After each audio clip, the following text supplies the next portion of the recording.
तो हा उतरील पार भवदुस्तर नदीचा बहु आहे करुणावंत अनंत हे नामजा तो हा उतरील पार भवदुस्तर नदीचा तुका म्हणे साक्षी आले तरी ते केले प्रगट तो हा उतरील पार भवदुस्तर नदीचा विठ्ठल विठ्ठल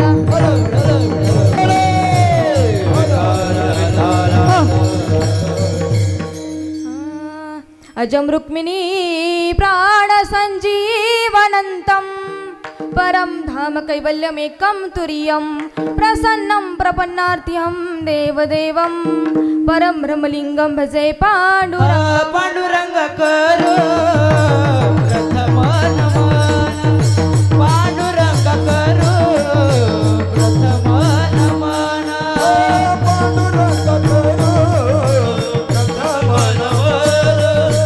पांडुरंग करो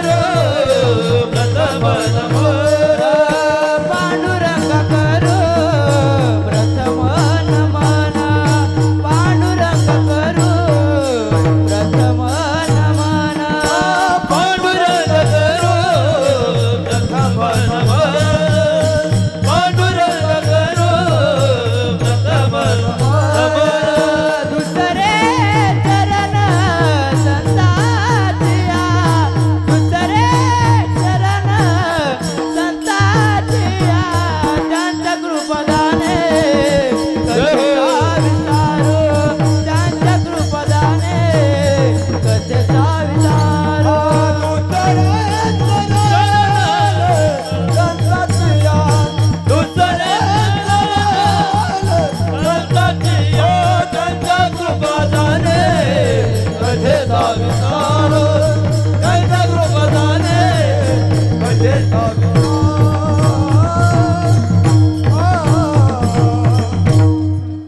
पांडुरंग करो प्रथम नमन दुसरे चरण संतांचिया त्यांच्या कृपादाने कथेचा विस्तारू बाबाजी सद्गुरुदास तुका गुरुर ब्रह्मा गुरुर विष्णू गुरुर्देहो महेश्वरा गुरुर साक्षात् परब्रह्म तस्मै श्री गुरुवे नमः ओम नमो ज्ञानेश्वरा करुणाकरा दयाळा तुमचा अनुग्रह लादलो पावन झालो चराचरी माझ्या सोपान देवा नमना तुझा सोपान देवा नमना तुझा माझ्या सोपान देवा नमना तुझा माझ्या सोपान देवा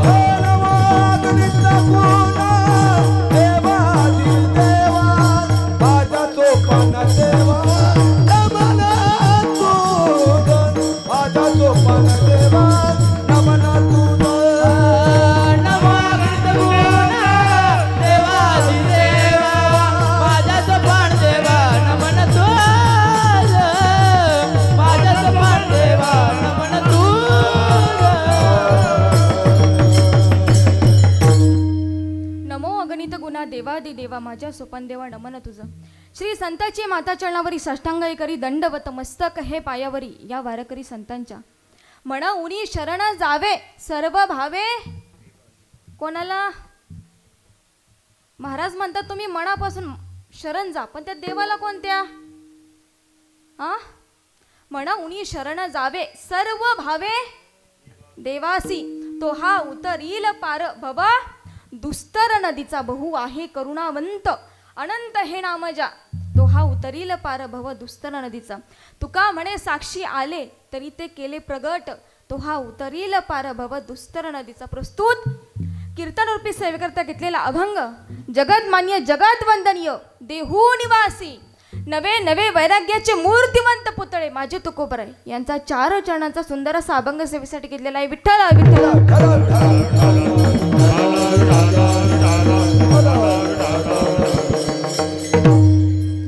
अभंगाला पुजण्याआधी अल्पसपर्याय देणं गरजेचं आहे तो म्हणजे असा की चालू असलेला अखंड हरिनाम सप्ताह आणि ग्रंथराज ज्ञानेश्वरी पारायण सोहळा म्हणजे या सप्ताहाचं कौतुक करावं म्हणजे स्वर्गही या सप्ताहापुढं पिकं पडेल एवढं सुंदर असं नियोजन केलंय. मध्ये एक डायलॉग आला होता ना, काय ते नियोजन, काय ती सिस्टीम आणि काय ते कलाकार, सगळं कसं एकदम. बोला ना तुम्ही, बोला ना, कसं आहे, ओके मध्येच आहे ना.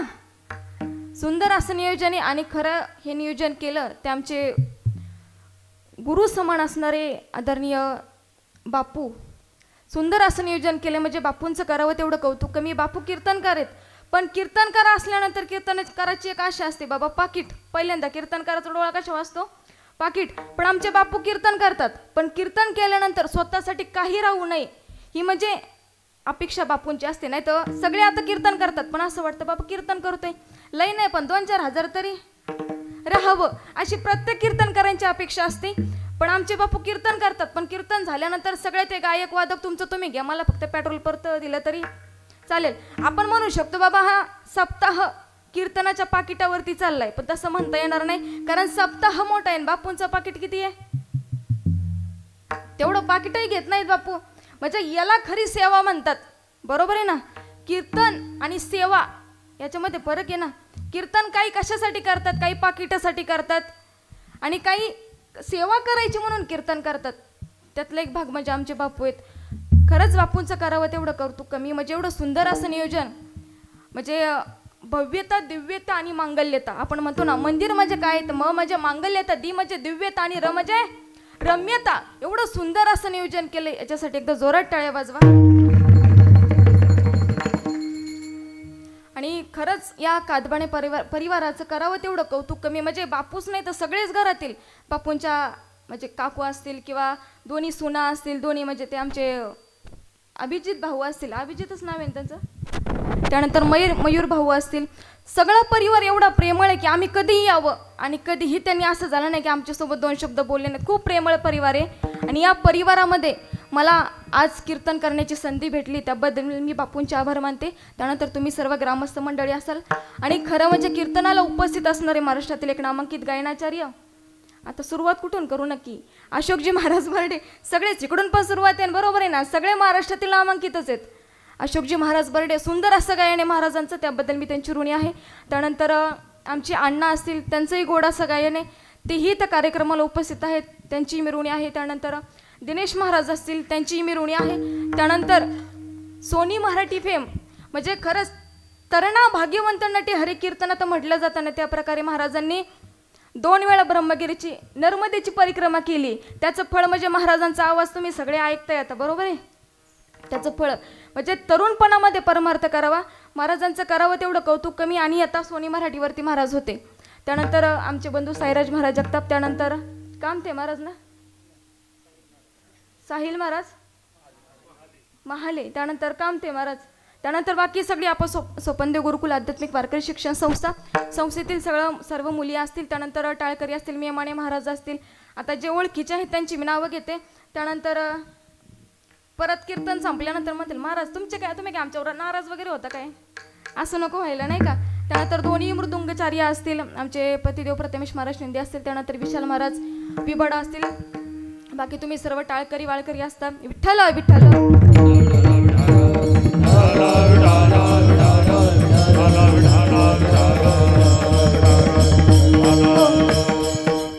म्हणा उनी शरण जावे सर्व भावे देवसी तो हा उतरील पार भव दुस्तर नदीचा. आता काय झालं, आपल्याकडे वेळ खूप कमी आहे, मला माहिती आहे. ज्यांचं चॅनेल आहे त्यांचं नाव घ्यायचं राहिले, ज्यांची सुंदर अशी सिस्टीम आहे त्यांचं नाव घ्यायचं राहिले, पण आपण घेऊ शेवटला.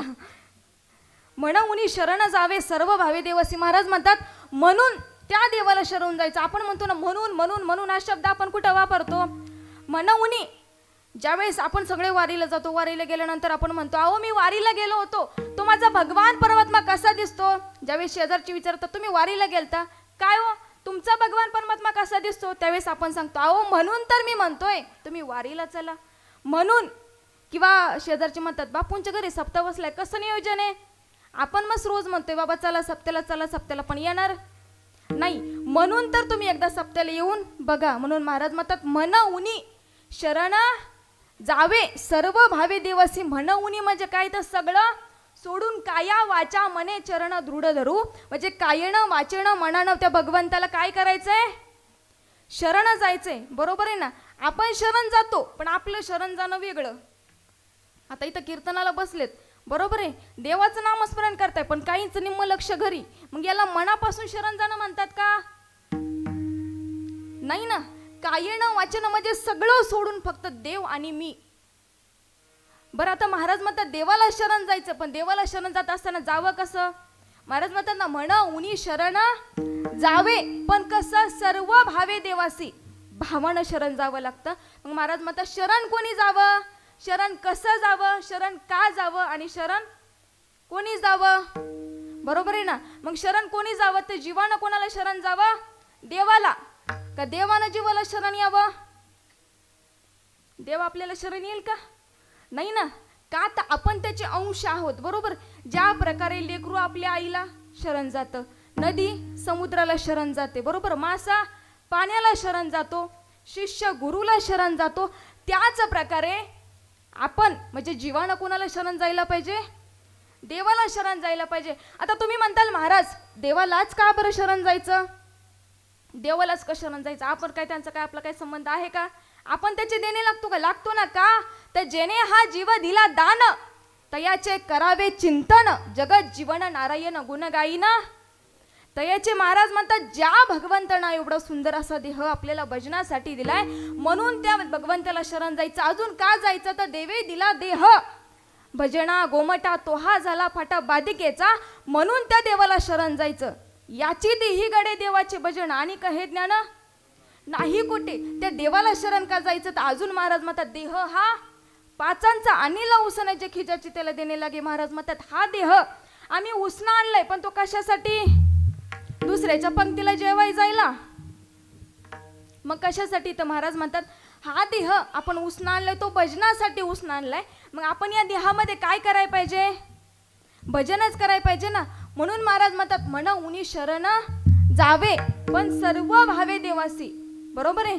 देवाला शरण जात असताना मनापासून जावं, भाव जावं, भावाने जावं. मग शरण जाणं म्हणजे नेमकं काय करायचं? शरण जायचे आपल्याला देवाला, पण काय करायचं आणि कोणत्या देवाला शरण जायचं? देवाला शरण जात असताना मनापासून जावं लागतं. कारण देवाला काय लागतं? चित्त शुद्ध सेवा देवाची. म्हणजे कोणतंही कार्य मनापासून केलेलं देवाला आवडतं, देवाला भाव आवडतो, बरोबर. नाही तर आपलं कसं मनी नाही भाव आणि म्हणे देवा मला पाव. देवा अशानं पावायचं नाही रे. देवा काय बाजारचा भाजीपाला आहे का? नाही. देवाला सेवा केलेली आवडते, पण ती मनापासून. म्हणून तर महाराज म्हणतात म्हण उनी शरण जावे, सर्व भावे देवासी. म्हणून त्या देवाला तुम्ही शरण जा, पण सर्व भावाने. मग कोणत्या देवाला? आता तुम्ही म्हणताल महाराज देव काही एक का हो? किती देव आहेत? 33 कोटी देव आहेत, बरोबर. किती येतो? बोला ना महिला मंडळी. मला कीर्तनामध्ये बोललेलं चालतं बरं का, बोलत चला. 33 कोटी देव आहेत. मग आता 33 कोटी देव आहेत म्हणलं, 33 कोटी देवांची नावं सांगा बरं. वाजू द्या 12 वाजले तर सांगा ना. 33 कोटी देव आहेत ना. मग 33 कोटी देवांची नावं सांगा. कारण 33 कोटी देव नाही आहेत, 33 कोटी अवतार आहेत. 33 अवतार आहेत, कोटी नाही. 12 आदित्य, 8 अष्टवस्तू, अशी सगळी यांची बेरीज किती आहे? 33 आहे. पण आपण काय म्हणतो? 33 कोटी देव. बरं, आता 33 कोटी देव आहे. मग प्रश्न पडला महाराज तुम्ही आलेला म्हणताय की मन उनी शरण जावे, सर्व भावे देवासी, पण देव काही एक आहे का हो? बरोबर आहे ना. एक देव आहे का? काही जण म्हणतील आता आम्ही श्री स्वामी समर्थांची भक्ती करतो, काही जण म्हणतील गुरुदत्तांची भक्ती करतो, काही जण म्हणतील आम्ही अंबाबाईची भक्ती करतो. प्रत्येकाचा देव वेगळा आहे. मग शरण कोणाला जायचं? महाराज तुम्ही सांगा, आम्ही कोणाला शरण जाऊ? मग तो भगवान परमात्मा आपल्यासाठी किती दिवस उभा आहे? युगे 28 विठेवरी उभा, वामंगी रखुमाई दिसे दिवस शोभा. तो भगवान परमात्मा विठेवरती उभा आहे. त्या भगवंताला भेटण्यासाठी कुठे जावं लागतं? पंढरी शेजार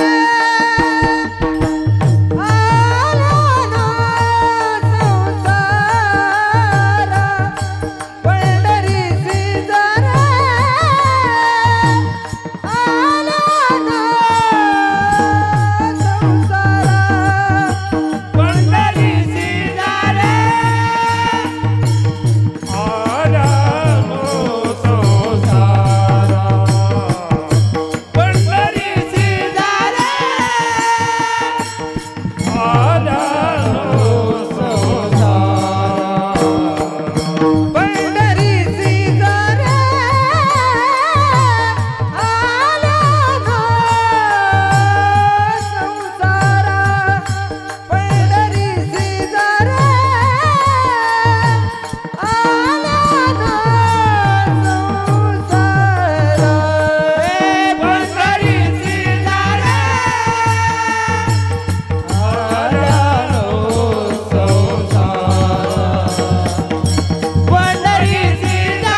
जारे आल्यानो संसारा दिनाचा सोयरा पांडुरंग. महाराज म्हणतात संसारामध्ये आल्यानंतर तुम्ही कुठं जा, पंढरीला जा. किंवा महाराज म्हणतात संसारा आलिया कारेन ओळखीसी नर हरी न मनसी. एक बाबे सोपान काकांच्या हरिपाठातला दुसरा अभंग आहे, बरोबर आहे ना. सोपान काकाही म्हणतात की संसारा आलिया कारेन ओळखीसी नर हरी न मनसी. एक बाबे म्हणजे आपण संसारामध्ये येऊन सगळे संत सांगतात बाबांनो तुम्ही परमार्थ करा, तुम्ही देवाचं नामस्मरण करा, पण आपण करतो का, नाही ना. म्हणून तर महाराज म्हणतात तुम्ही पंढरपूरला जा. पंढरीसी झाले आल्यानो संसारा दिनाचा सोयरा पांडुरंग. तो भगवान परमात्मा आपल्यासाठी युगे 28 विठेवरती उभा आहे. कोणत्या विटेवरती उभा आहे, काकडा पण आता तर रोज चालू आहे, बरोबर. काकड्यामध्ये सांगतात ना तो भगवान परमात्मा कोणत्या विटेवरती उभा आहे. हा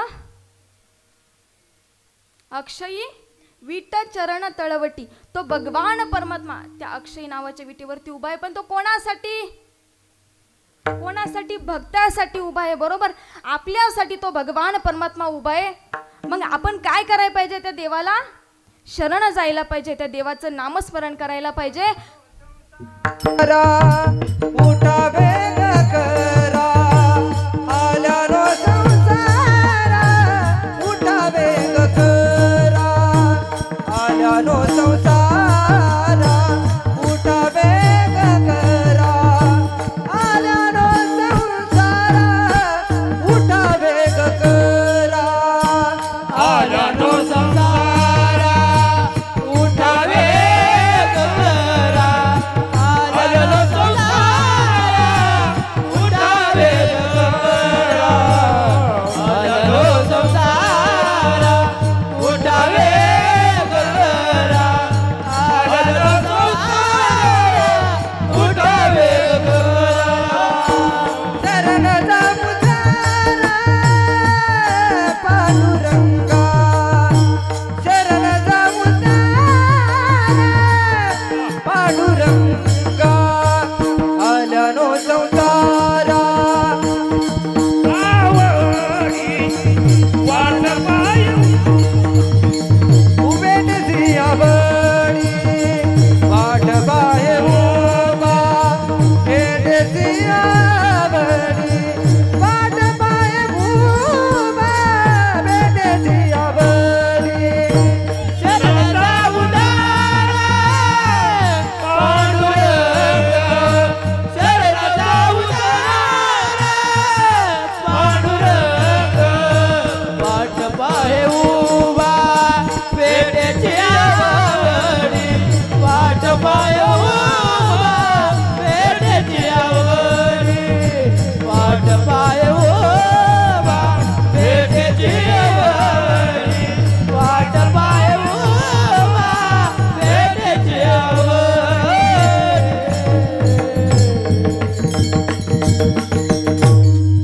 आलिया संसारा उठा वेग करा शरण जाऊ चला पंढरीनाथा.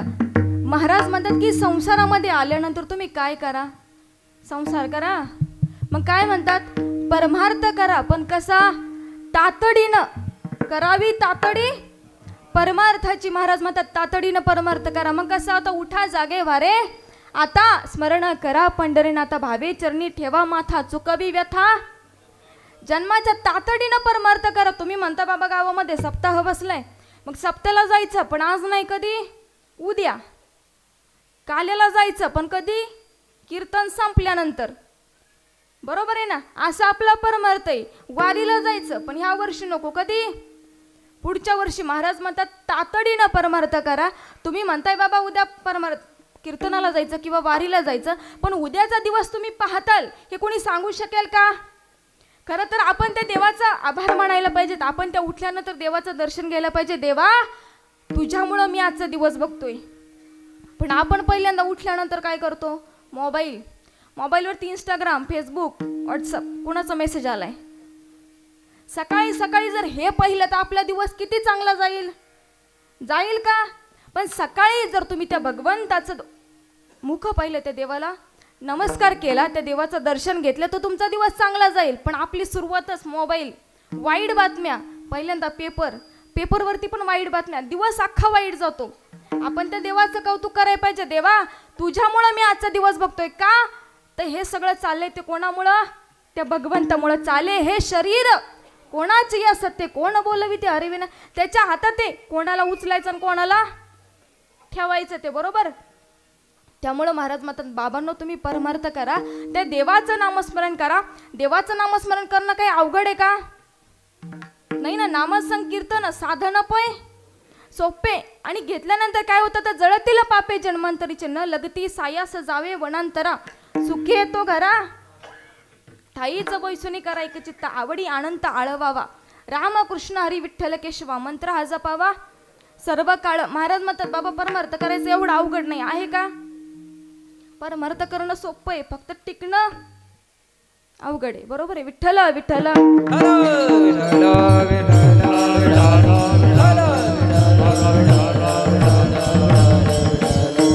हो. म्हणून महाराज म्हणतात म्हणून शरण जावे सर्व भावे देवासी तो हा उतरील पार भव दुस्तर नदीचा. त्या देवाला शरण जायचं पण कसं? भावानी. मग भाव म्हणजे नेमका भाव कसा? चित्त शुद्ध सेवा देवाची. मग भाव म्हणजे कसा भाव पाहिजे? आपण कोणतंही कार्य करतोय पण ते कार्य मनापासून केलं तर आपण म्हणतो त्याच्यामध्ये काय आहे?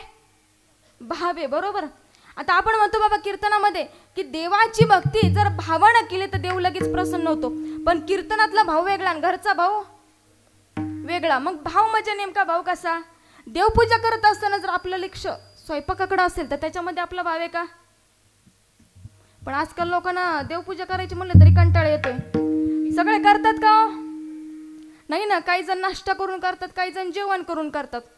असू द्या, देवाला माहिती भूक लागली म्हणजे ही आपली भाषा असते. म्हणजे आजकाल देवपूजा करताना हे आपण काय करतो, आधी नाश्ता करायचा आणि नंतर देवपूजा करायची. मग याच्यामध्ये आपला भाव आहे का?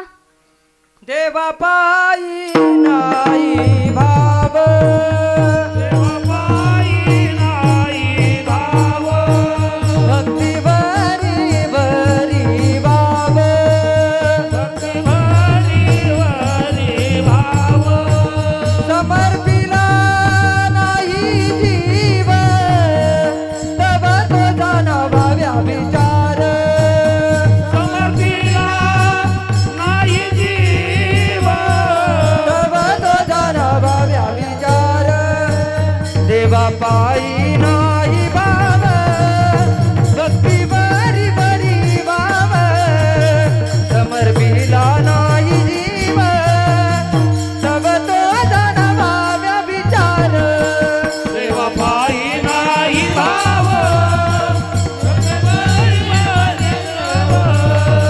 समर्पिला नाही जीव तब तो जाण भाव्या विचार, देवा कारणे भाव तन्मात, देवा कारणे भाव तन्मात, द्यावे न लगे भारदेवीत, द्यावे न लगे भारदेवीत, आले एक चित्त तरी बहुत, आले एक चित्त बहुत, एवढ्यासाठी नका करू वाचा हाता, हरे राम कृष्ण वासुदेव दानत जीवा, एवढ्यासाठी नका करू वाचा,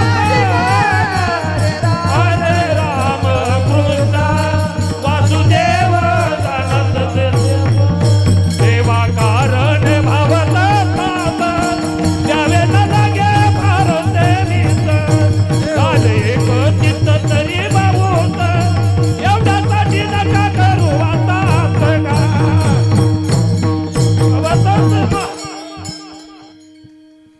देवाला काय पाहिजे तर देवा पायी ठेवू भाऊ. म्हणजे देवाला फक्त भाव महत्वाचा आहे.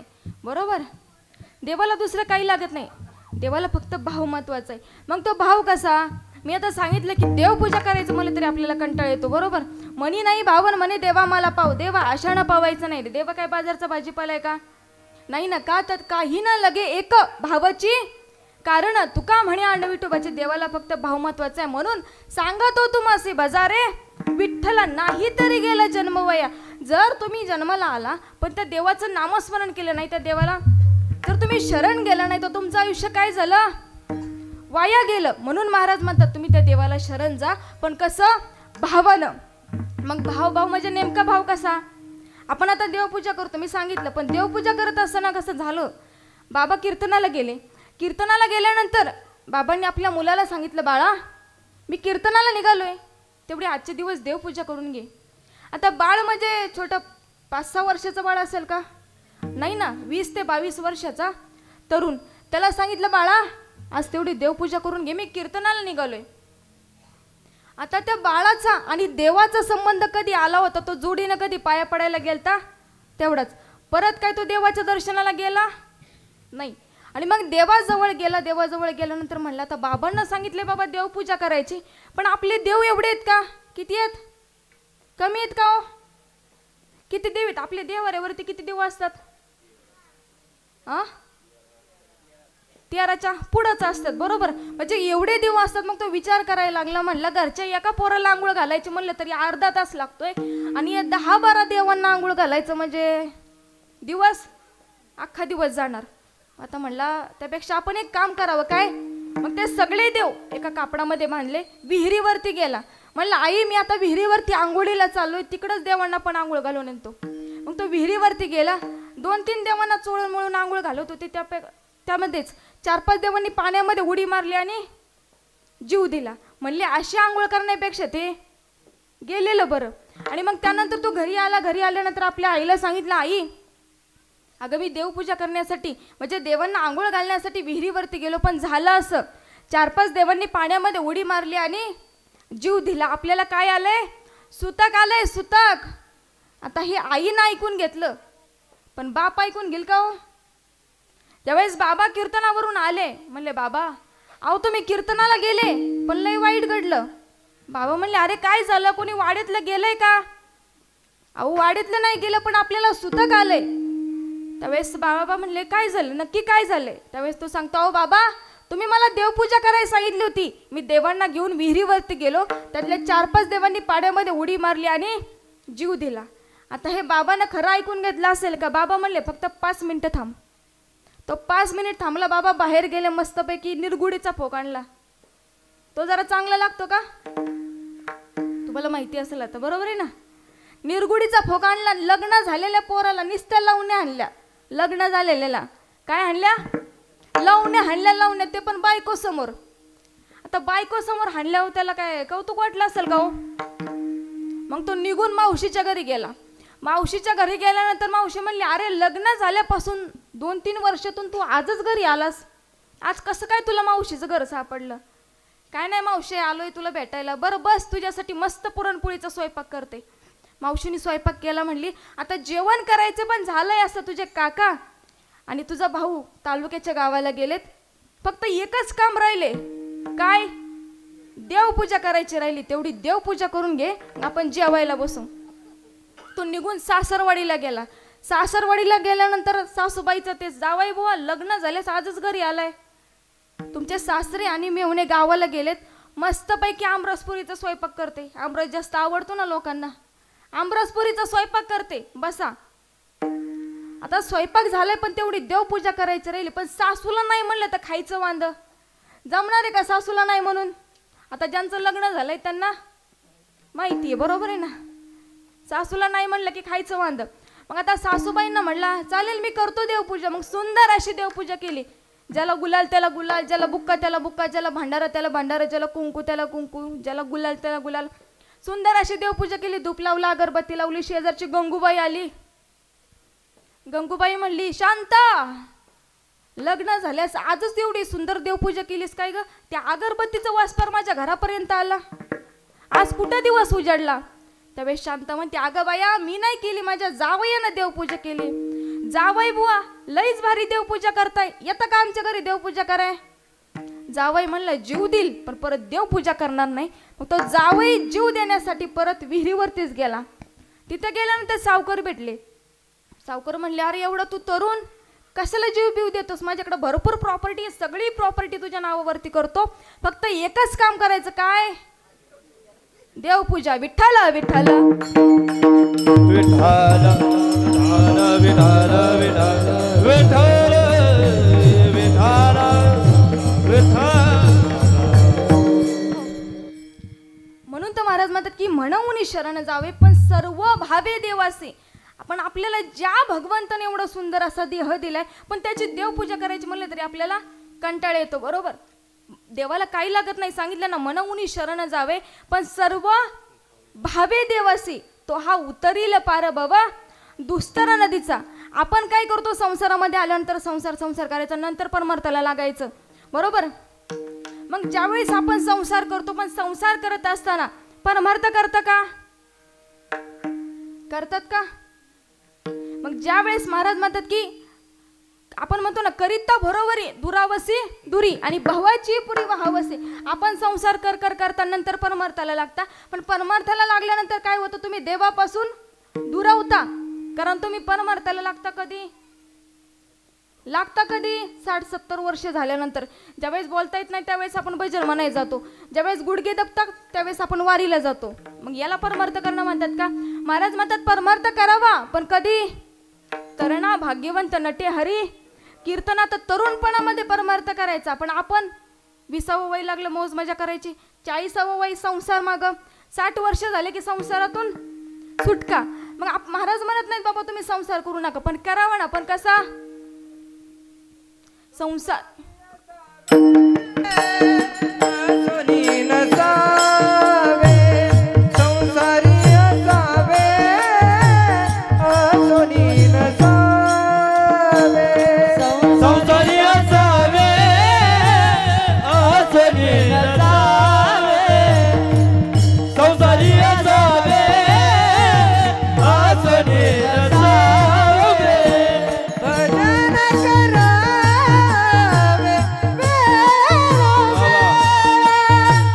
भजन करावे वेळोवेळा, संसारी असावे असोनी नसावे, संसारी असावे असोनी नसावे. ओ भजन करावे वेळोवेळा,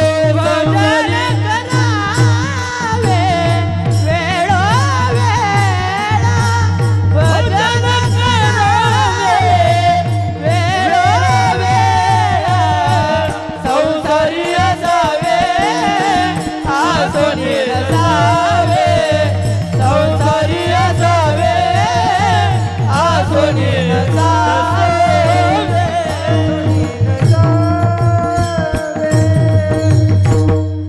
महाराज म्हणतात संसारी असावे असोनी नसावे.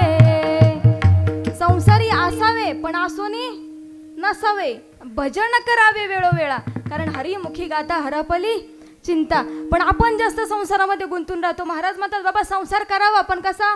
पक्षी अंगाने उतरती जे का गुंतून राहती, ऐसे असावे संसारी जैसी प्राचीन अशी दोरी. पक्षी अंगणामध्ये उतरतात पण ते कशासाठी? धान्य टिपण्यासाठी. धान्य टिपून झाले की पक्षी निघून जातात का थांबतात दिवसभर? तसा संसार करावा. महाराज म्हणतात ज्या प्रकारे दह्यामध्ये केस पडतो तो केस आपण बाजूला काढतो, त्या केसाला दही लागतं का? महिला मंडळी लागतं का? बोला ना, जोरात बोला की. म्हणजे सगळ्यांच्या दह्यात केस पडलेला होता. या प्रकारे महाराज म्हणतात संसार करावा. बरोबर आहे, पण आपण जास्त संसारामध्ये गुंतून राहतो. एवढा संसारामध्ये माणूस वेडा होतो की दुसरं काही दिसत नाही त्याला. दिसतं का? नाही ना. संसारापुढं परमार्थ दिसत नाही, काहीच दिसत नाही. म्हणजे एवढा संसारामध्ये माणूस वेडा होता. झालं असं, एकाच्या बायकोचा बड्डे म्हणजे लग्नाचा बड्डे होता बरं का महाराज. लग्नाचा बड्डे, लग्नाला 10 वर्ष झाले. त्यावेळेस बायकोनं त्यांच्या मिस्टरांना फोन केला, म्हणले अहो आज 10 वर्ष झाले आपल्या लग्नाला. किती? 10 वर्ष झाले. 10 वर्षामध्ये आजपर्यंत मी तुम्हाला काहीच मागितलं नाही. तो म्हणतो अगं हो ना, आजपर्यंत तुम्हाला काहीच मागितलं नाही, मग सांग ना तुला काय पाहिजे का आज? त्यावेळेस ते म्हणते हो 10 वर्ष झाले पण आज मला तुमच्याकडून बड्डेचं गिफ्ट पाहिजे. आपल्या लग्नाच्या वाढदिवसाचं काय पाहिजे? गिफ्ट पाहिजे. आणि मग तो घरी येतो. घरी आल्यानंतर म्हणतो बोल तुला काय पाहिजे गिफ्ट? त्यावेळेस ती म्हणते असं वाद्य पाहिजे जे आजपर्यंत कोणी वाजवलंच नाही. काय मागते? असं वाद्य द्या की आजपर्यंत ते कोणी वाजवलंच नाही. मग तेव्हा तो म्हणतो पक्वा जाणून देऊ का तुला? ती म्हणते पक्वा तर सगळे कीर्तनामध्ये वाजवतात, मग ढोलकी चालेल का? ढोलकी कुठं असते? तमाशात. मग ढोलकी पण चालणार नाही. मग हलगी, हलगी कुठं असते? छबिन्यात. ढोलकी पण चालत नाही. मग मग तुला ढोल चालेल का? ढोल, ढोल कुठं असतो? वाड्यावरती. बरोबर आहे ना, वाड्यावरती असतो ना. सुंबरान मांडल हो सुंबरान मांडल.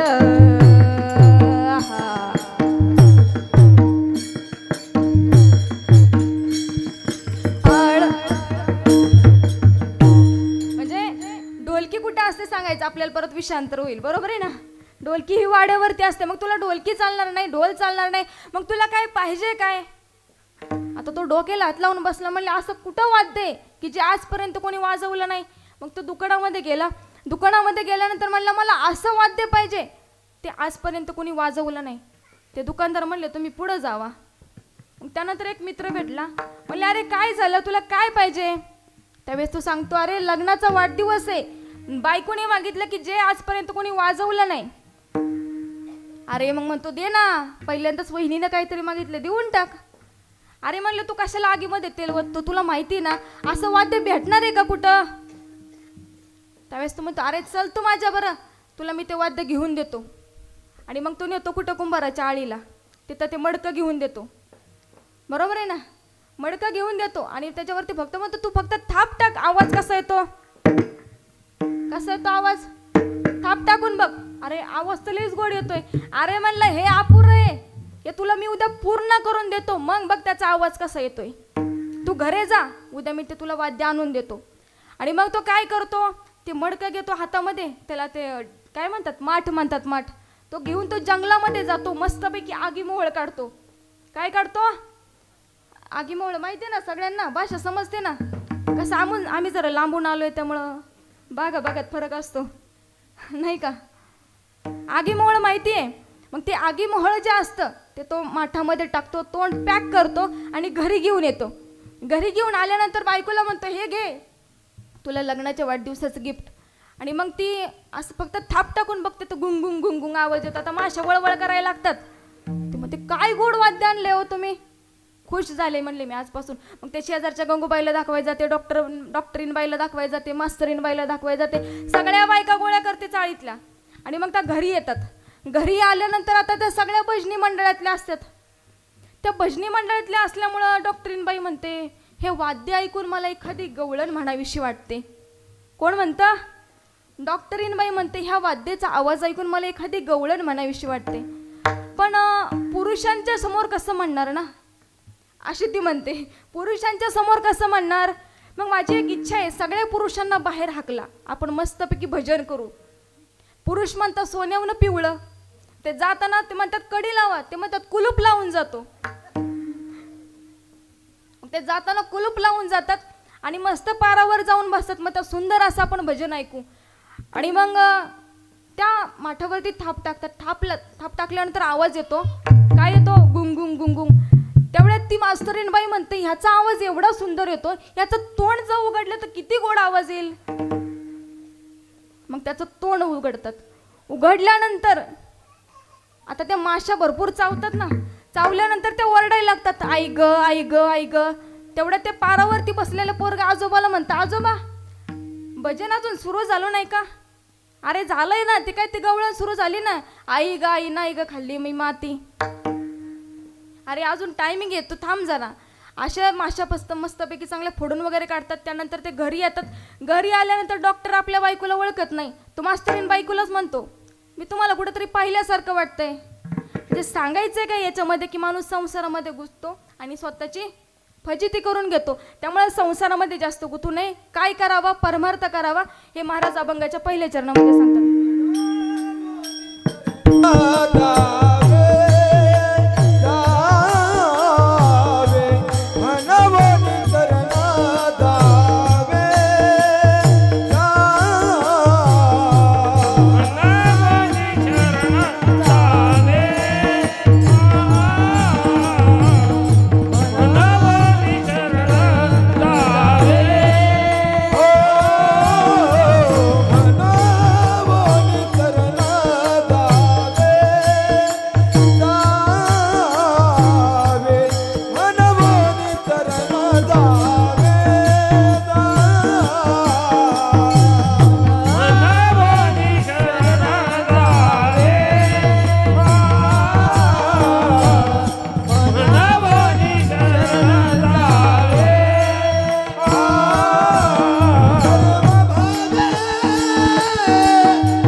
शरण जावे सर्व भावे देवासी तो हा उतरील पार भवा दुस्तर नदीचा बहु आहे करुणावंत अनंत हे नामच्या तो भगवान परमात्मा करुणावंत आहे तो काळजी आहे आणि त्याचं नाव काय आहे तर अनंत हे नाव आहे त्याचं कारण ज्या प्रकारे आईला आपल्या लेकराची ओढ लागते त्याच प्रकारे माझ्या भगवंताला आपल्या भक्ताची ओढ लागत असते कारण तो भगवान परमात्मा काय आहे करुणावंत आहे करुणा म्हणजे काळजी बरोबर आहे ना त्याला आपल्या भक्ताची काळजी असते त्यावेळेस झालं असं की आज भाऊबीज म्हणजे बहीण आणि भावाचं नातं ज्यावेळेस माझ्या मुक्ताईला मांड भाजून खावं असं वाटलं मांड भाजून खावं असं वाटल्यानंतर आपल्या दादाकडे गेली ज्ञानदादा अरे ज्ञानदादा मला मांड भाजून खावं असं वाटतंय माझी माऊली माधुकिरी मागण्यासाठी गेल्यानंतर तर तुम्हाला प्रसंग सगळा माहिती की विसोबा काकांनी पीठ आणि माती एकत्र केली माझी माऊली घरी आल्यानंतर दार बंद केलं रडू लागले त्यावेळेस माझी मुक्ताई आवाज देते अरे ज्ञानदादा रडतोस कशाला त्यावेळेस महाराज म्हणतात ताटी उघडा ज्ञानेश्वरा चिंता क्रोध मागे सारा आणि माझ्या माऊलींना वाईट वाटतं की देवा समाजाने तर मला वाडीमध्ये टाकले भगवंता तुझ्याशिवाय दुसरं कोणीच नाही रे मला कोणीच नाही रे एक तूच असा आहे कारण लोकांनी तर मला वाडीमध्ये टाकलंय आई बापही नाहीत मला देवा आणि माझ्या मुक्ताईनं मला पहिल्यांदाच काहीतरी मागितलं पण मी तेही देऊ शकलो नाही माझ्या मुक्ताईला माझ्या ज्ञानदादाला वाईट वाटलं ज्ञानदादांनी दार बंद केलं आणि रडू लागले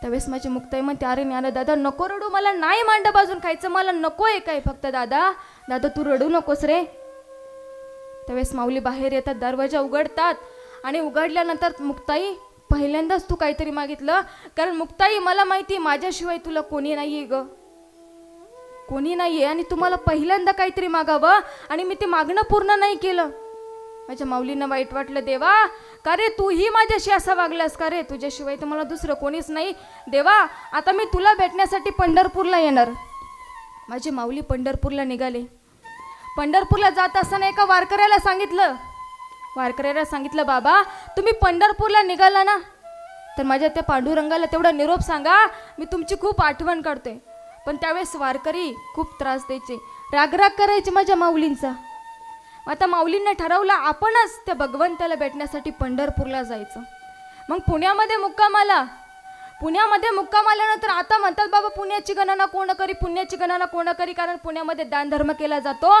पण त्याच पुण्यामध्ये ज्यावेळेस माझे माऊली चालले होते माझ्या माऊलीनं माधुकिरी मागितली पहिल्या दारावरती गेले तर लोकांनी धड दारे बंद केली आणि आता पुण्याची गणना कोण करी ज्यावेळेस माझे माऊली माधुकिरी मागण्यासाठी पुण्यामध्ये गेले तर लोकांनी धड दारं बंद केली त्यावेळेस माझ्या माऊलीनं ठरवलं आता भजनच खायचं आणि भजनच प्यायचं कारण देवा तुझ्याशिवाय दुसरं मला कोणीच नाही रे आणि मग ते भजन खायचे आणि भजन प्यायचे मग कोणतं भजन विठोबा रखुमाई जय जय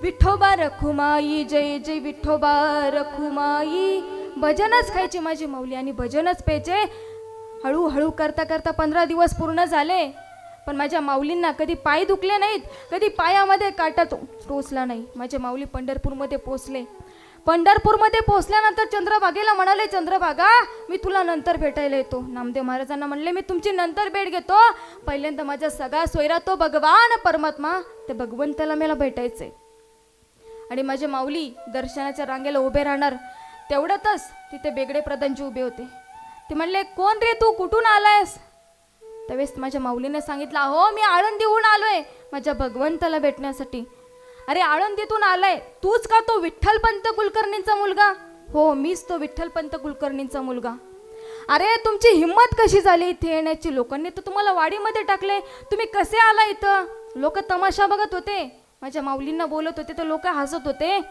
आणि आता माऊलींना भेटण्यासाठी आतुरता करतात असं वाटतं कधी माझ्या माऊलींचं दर्शन व्हायचं पण त्यावेळेस हे लोक हसत होते माऊलींना वाटायचं अहो माझ्या भगवंताचं मुखदर्शन तरी घेऊ द्या कारण त्या देवाशिवाय मला दुसरं कोणीच नाहीये घेऊ दे ना त्या देवाचं दर्शन अहो 15 दिवस झालं मी त्या भगवंताला भेटण्यासाठी 15 दिवस झालं इथं येतोय आणि माझ्या माऊलींना दर्शन घेऊन दिलं नाही लोकांनी चेष्टा केली माऊलींची 15 दिवसात आलेले माऊली परतीच्या प्रवासाला निघाले आणि परतीचा प्रवास करत असताना कळसाकडे पाहिलं, देवा देवा तूही माझ्याशी असा वागलास का रे? तुझ्याशिवाय मला दुसरं कोणीच नव्हतं, तूही माझ्याशी असा वागलास देवा का रे? सांग ना. आता देवा मीही आळंदीला जाणार आणि समाधी घेणार. देवा मीही आळंदीला जाणार आणि समाधी घेणार. 15 दिवसामध्ये आलेले माऊली 5 ते 6 दिवसामध्ये आळंदीला पोचले. आणि आळंदीला पोचल्यानंतर भगवंताची एक फुटकी मूर्ती होती. त्या मूर्तीला कवटाळले, रडू लागले, देवा देवा का रे तू माझ्याशी असा वागलास? लोकांनी तर मला वाडीमध्ये टाकलंय. एक सगळा सोयरा, सगळा आधार जो कोण असेल ना तर तू होतास देवा, तूही माझ्याशी असा वागलास. आणि तेवढ्यात कावळा ओरडला. कावळा ओरडला की आपल्याकडे म्हणतात बाबा कावळा ओरडतोय म्हणजे कोणतरी पाहुणा येणार. त्यावेळेस माझ्या माऊलींना वाटलं की आता सगळे सोयरे तर मला कोणीच नाही, एक तोच माझा भगवान परमात्मा, तोच माझा पाहुणा आहे. आणि मग माझे माऊली त्या काऊदादाला विचारतात, ए काऊदादा सांगणार आहे कोण पाहुणा येणार आहे? पण कावळा कुणाचं फुगट काम करतो का हो? त्यावेळेस माझे माऊली म्हणतात, दही भाताची हुंडी लावी ना तुझी या तोंडी. तरी देखील तो काऊदादा ऐकत नाही. मग त्यावेळेस माझे माऊली म्हणतात, पहिलं तोगे काऊ कोकत आहे, शगुन गे माये सांगत आहे, उड उड रे काऊ तुझे सोन्यानं मडविन पाऊ, सांग पंढरी राव घरा काही येते. त्या काऊदादाला सांगितलं, अरे काऊदादा मी तुझ्या तोंडाला दही भाताची उंडी लावते, सांगणार आहे. पण काऊदादा ऐकत नाही. त्यानंतर माझ्या माऊली म्हणतात, अरे तुझे पाय मी सोन्यानं मडवीन, सांगणार आहे काऊदादा तो भगवान परमात्माच का मला भेटायला येणार आहे? त्यावेळेस तू काऊदादा सांगतो, हो तोच भगवान परमात्मा तुम्हाला भेटायला येणार आहे. आणि गरुडावर बैसोनी माझा कैवारी आला. त्याच प्रकारे माझा भगवान परमात्मा गरुडावरती बसून आला. आणि भगवंतानं त्यावेळेस माऊलींना पाहिलं, दोघांची भेट झाली, कडकडून भेट घेतली. देवा देवा का रे तू माझ्याशी असा वागलास? मी तुझ्यासाठी पंढरपूरला आलो पण तुम्हाला भेटही दिली नाहीस. देवा का माझ्याशी असा वागलास? त्यावेळेस माझ्या भगवंतानं माझ्या माऊलींना उत्तर दिलं, देवा माऊली तुम्ही म्हणताय मी असा वागलो. ज्या वेळेस माऊली तुम्ही आळंदीतून पंढरपूरला निघाले, तुम्ही येत असताना अन्नाचं कण घेतला नाही, मीही अन्नाचं कण घेतला नाही. माऊली तुम्ही पाणी पिलं नाही, मीही पाणी पिलो नाही. माऊली तुम्हाला कधी काटा टोचला का? त्यावेळेस माझे माऊली म्हणतात, नाही कारण माऊली मला माहिती आहे तुम्ही या रस्त्याने येणार आहेत, मी आधीच तो रस्ता साफ करत होतो. माऊली तुमचे कधी पाय दुखले का? त्यावेळेस माझे माऊली म्हणले नाही. त्यावेळेस माझ्या भगवंतानं उत्तर दिलं, माऊली ज्यावेळेस तुम्ही झोपत होते त्यावेळेस मी तुमचा पाय चेपत होतो. म्हणजे आपण म्हणतो की आपल्याला भगवंताची आवड असते पण भगवंताला आपल्या सगळा सोयरा आपल्या भक्ताची काळजी असते. या अभंगामध्ये महाराज म्हणतात की तो भगवान परमात्मा काय कैवाळू आहे. बरोबर आहे ना? अभंगाच्या 3ऱ्या चरणामध्ये सांगतात,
तो भगवान परमात्मा करुणावंत आहे. त्याचं नाव जर काय असेल तर अनंत हे नावे. बरोबर आहे ना? कारण तो भगवान परमात्मा आपल्या भक्तासाठी उभा असतो. बरोबर? कारण ते आपल्याला भक्ताची त्याला काळजी असते. त्यानंतर महाराज म्हणतात तुका म्हणे साक्षी आले तरी ते केले प्रगट. म्हणजे तो भगवान परमात्मा आपल्यासाठी काही करत नाही, कारण तो भगवान परमात्मा करुणावंत आहे, त्याला काळजी, तो दानशूर आहे. दानशूर आहे ना, कारण शास्त्रामध्ये सांगतात दद्याती प्रतिगृह्यती गृह्य माख्याती प्रोच्यती भुक्ते भोजते चैव षडे विधी प्रीती लक्षणम. आणि माझे माऊली ज्ञानेश्वर महाराज म्हणतात ऐका ईशश्री औदार्य ज्ञान वैराग्य ऐश्वर्य हे सहाही गुणवर्य वसते जे तो म्हणून येतो भगवंतो. महाराज म्हणतात श्रीमंत माणूस आहे. आपल्याकडे पण असा प्रकार असतो बघा, श्रीमंत माणूस आहे, पैसा खूप आहे, पण उदारता नसते. ज्यावेळेस म्हणलं ना सप्त्याला पावती पडा, मग 200 रुपये 100 रुपये, म्हणजे याला काय म्हणतात उदारता नाही. उदारता असणं फार गरजेचं आहे, कारण आपल्याला काय सोबत न्यायचं नाही. उदारता नाही. आणि दुसरा वर्ग पडतो, महाराज म्हणतात की गरीब माणूस आहे पण उदारता आहे. म्हणजे पैसा नाही पण तरी म्हणणार माझ्याकडून 1000 रुपयाची पावती फाडा. बरोबर? याला काय म्हणतात उदारता. मग महाराज म्हणतात की दान धर्म करण्यासाठी ऐश्वर्य आणि उदारता यांचा जेव्हा संगम होतो तेव्हा दातृत्व सिद्ध होते. मग माझ्या भगवंताच्या दातृत्वाविषयी काय सांगावं? तू जायचं कोणी उदाराच्या राशी आपुलेची पद देशी दासा भगवंता, तुझ्यासारखा उदार दुसरा कोणीच नाही. मग तू काय केलं? त्यावेळेस महाराज म्हणतात येथे थोरविला मारुती विभीषण केला लंकापती, औदार्य देऊनी करणा हाती कीर्ती दिंगती मिळविली, ज्ञाने उपदेशीला चतुरानं वैराग्य शुकाते मोदून भगवंतानं सहाची सांगून आपल्या भक्तांना वाटून टाकले. पण तुकाराम महाराज म्हणतात मला यातील काही नकोय देवा, तुला द्यायचे तर हेच दे. काय दे? किची दान देगा देवा तुझा विसरण व्हावा. का तर संसारामध्ये काही तथ्य नाही. जीवनाचं खरेसारचं काय असेल तर ते काय परमार्थ आहे. महाराज म्हणतात फलकट तो संसार येथे सार भगवंत. किंवा महाराज म्हणतात अर्जुना वेदू जरी जाहला मज नेनता वाया गेला, कनोपलोनी सांडीला कोंडा जैसा. संसारामध्ये काही तथ्य नाही. जीवनाचं खरेसारचं काय असेल तर ते काय परमार्थ आहे. आणि महाराज म्हणतात जर तुम्ही परमार्थ केला, जर तुम्ही देवाचं नामस्मरण केलं तर आपल्याला ज्ञान प्राप्त होतं. आणि ज्ञानाची गरज आहे. ज्ञान फार गरजेचं आहे जीवन जगत असताना. पैसा खूप आहे पण तो पैसा कुठं वापरायचा त्यासाठीचं ज्ञानच नसेल तर काय उपयोग आहे का? असे भरपूर लोक आहेत गावामध्ये, एखादं तरी असतंच की पैसा खूप आहे पण ज्ञान नाही. मग तो पैसा असाच घालवायचा. कुठं घालवतात? अमृत प्यायला.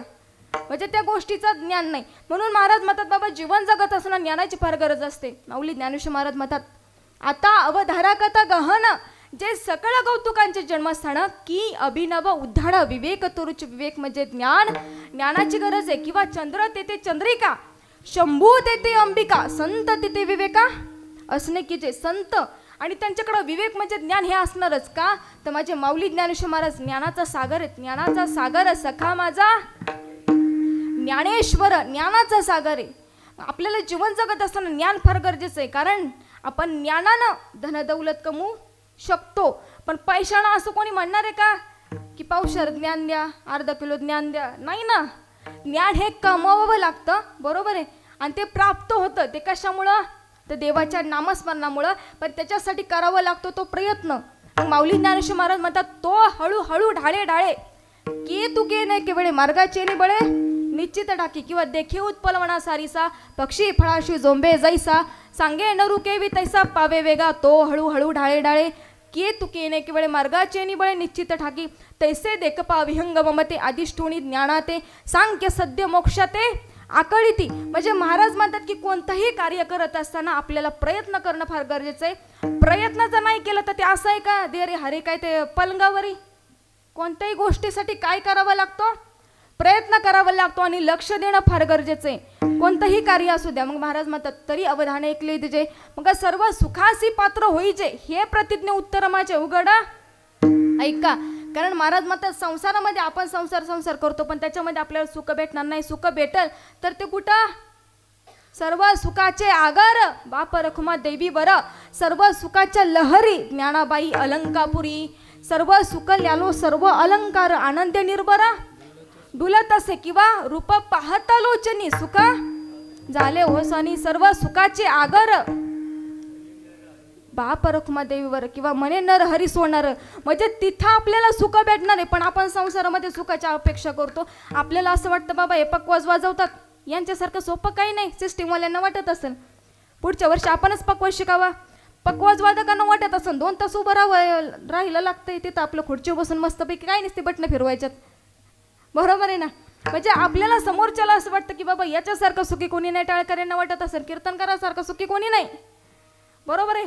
कीर्तनकाराला वाटतं टाळकऱ्यासारखं सुखी कोणी नाही. म्हणजे समोरच्या व्यक्तीकडे पाहिल्यानंतर आपल्याला असं वाटतं की बाबा याच्यासारखं सुखी कोणी नाही. पण तुम्ही सिस्टीमवाल्यांना विचारावं बाबा तुम्ही सुखी आहात का. ते म्हणतात सोपं आहे का. हे काम सोपं नाही. भरपूर लोक बडबड करतात बाबा हे असं करते असं कर बेस वाढव इको दे. हे सोपं आहे का. पकवाज वादकांना माहिती बोटं फुटस्तोपर्यंत वाजवावं लागतं. टाळकऱ्यांना माहिती आहे. म्हणजे कुठंही सुख भेटत नाही. या संसारामध्ये सुख भेटत नाही. भेटणार तर ते कुठं कुठं. जेवले का नाही माहिती मला. कीर्तन संपल्यानंतर जेवण आहे कुठं. देवाच्या पायाजवळ सुख भेटेल. बरोबर ना. तुझे पायी सुख समागमे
सुखच आपल्याला कुठं भेटेल तर सुख या संत समागमे.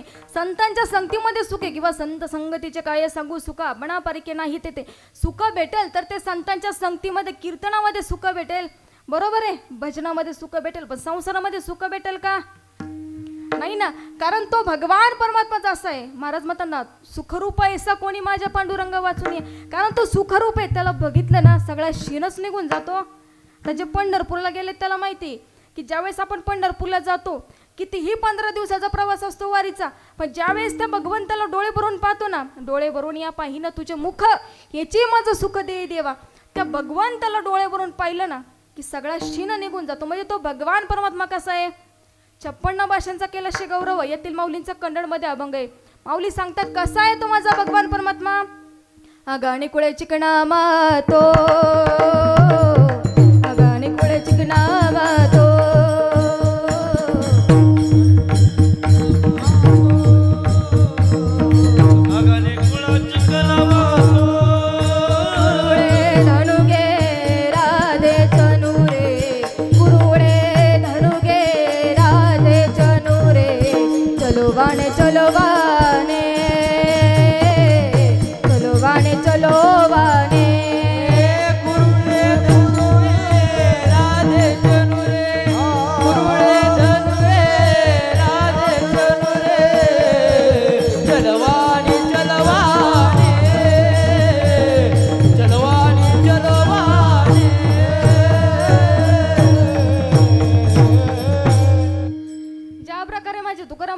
लागून या पाया विनवतो तुम्हाला करटाळी बोला मुके बाबांनो तुमच्या मी पाया पडतो पण तुम्ही देवाचं नामस्मरण करा. त्याच प्रकारे माझे माऊली ज्ञानेश्वर महाराज म्हणतात बाबांनो तुम्हाला 56 वेळा सांगतो मी देवाचं नामस्मरण करा. 56 नाही का देवाचं नामस्मरण करा. त्यातलाच हा माऊलींचा कन्नडमध्ये अभंग आहे. कसा कन्नडमध्ये अभंग आहे. काय म्हणतात अगा निकुळे चिकणा मातो कुरुळा धनुगे राधे चनुरे चलोवाने इल्ले पंढरराईनल्ले इल्ले द्वारकन्ने इल्ले वारण्णे पंढरराई के भक्ति के बंदरे बाप रखुमा देवरू विठ्ठले चलोवाने इल्ले पंढरराईनल्ले इल्ले द्वारकन्ने इल्ले वारण्णे. कोणाला समजलं. आता याचा मराठीत अर्थ सांगणं तर गरजेचं आहे. कसं आहे महाराजाकडे असावा पुरावा नाही तर महाराजाला खड्डा खांदून पुरावा. बरोबर आहे ना. याचा मराठीत अर्थ असा आहे माऊली ज्ञानेश्वर महाराज मुक्ताईला सांगतात, अगं कसा दिसतो तुम्हाचा भगवान परमात्मा, ज्या प्रकारे म्हणतात रूप पाहता लोचनी सुख झाले हो सजनी, तो हा विठ्ठल बरोबर, तो हा माधव बरोबर. याचा आणि त्याचा अर्थ सेमच आहे. म्हणजे याच्यामध्ये 56 भाषेंचा गौरव केलाय आणि महाराज म्हणतात की बाबांनो तुम्ही देवाचं नामस्मरण करा. मग तुम्ही करताल का? करताल ना. मग सगळ्यांनी हात वरती घ्या.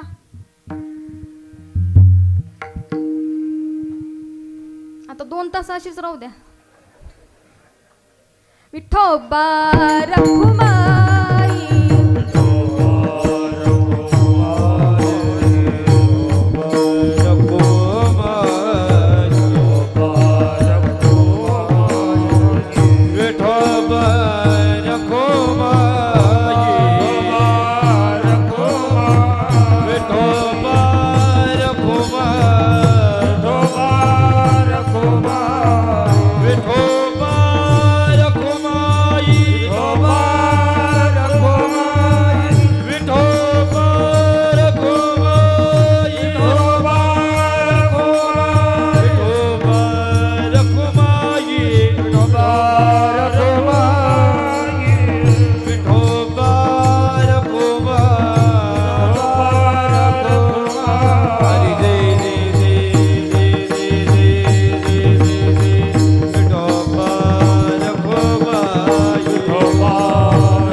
खाली घ्या. ते सांगावं लागतं का कोणाला? कारण हा सुख सोहळा स्वर्गी नाही. आपण नशिबवान आहेत की आपण माणसाच्या जन्माला आलोय, बरोबर आहे ना? कारण या देहाची इच्छा देव करतात. स्वर्गीची अमर इच्छिता ती देवा मृत्यूलोकी व्हावा जन्मामा. कारण मृत्यूलोकामध्ये असं काय काय हो, मृत्यूलोकामध्ये आपण भजन करून आपल्याला मुक्त होता येतं, पण तो अधिकार देवांना आहे का? पशु पक्ष्यांना अधिकार आहे, पण त्यांना त्या गोष्टीचं ज्ञान नाही. कारण महाराज म्हणतात पशु काय पाप पुण्य जाणती उत्तम मध्यम भोग भोगिती. कारण त्यांना त्या गोष्टीचं ज्ञान नाही. म्हणून महाराज म्हणतात की तुम्ही काय करा, भगवंताचं भजन करा. कारण आपण म्हणतो की बाबा आता म्हणजे जुन्या लोकांचा गैरसमज आहे की कावळा शिवला तर माणसाला मुक्ती भेटते. मुक्ती भेटणं एवढं अवघड नाही. देवाची द्वारी उभा क्षणभरी तेने मुक्तिचारी. देवाच्या गाभाऱ्यामध्ये क्षणभर उभं राहिलं तरी काय होतं, मुक्त होता येतं. बरोबर. त्यामुळे महाराज म्हणतात तुम्ही त्या देवाचं नामस्मरण करा. अभंगाचे शेवटचे चरण. तुका म्हणे साक्षी आले, तुका म्हणे साक्षी आले, तुका म्हणे साक्षी आले, तुका म्हणे साक्षी आले. कामने साक्षी आले, तुका म्हणे साक्षी आले, तुका म्हणे साक्षी आले, तुका म्हणे साक्षी आले. तरी ते केले प्रगट, तरी ते केले प्रगट, तो हा उतरिल पार, तो हा उतरिल पार, तो हा उतरिल पार, तो हा उतरिल पार. केले प्रगट, तरी केले प्रगट, हा उतरिला पार, तो हा उतरिला पार, तो हा उतरिला पार, तो हा उतरिला पार.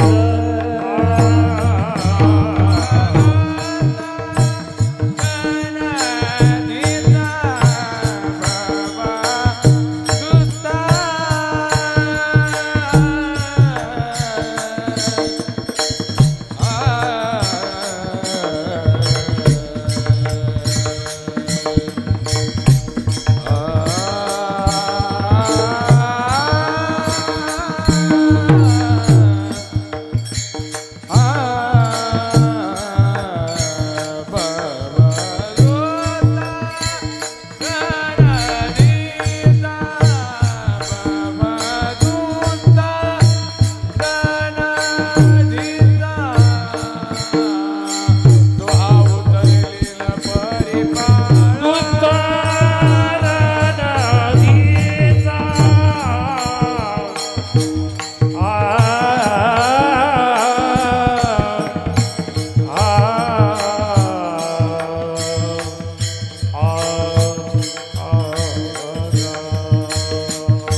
जावे सर्व भावे देवासी तो हा उतरील पार भव दुस्तर नदीचा बहु आहे करुणावंत अनंत हे नामजा तुका म्हणे साक्षी आले तरी ते केले प्रगट तो हा उतरील पार भव दुस्तर नदीचा झालेली सेवा भगवान परमात्म्याच्या चरणी अर्पण करते. तसेच माझे गुरुवारी हरिभक्तपर्यंत दत्तात्रय महाराज फरांदे त्यांच्याही चरणी अर्पण करते.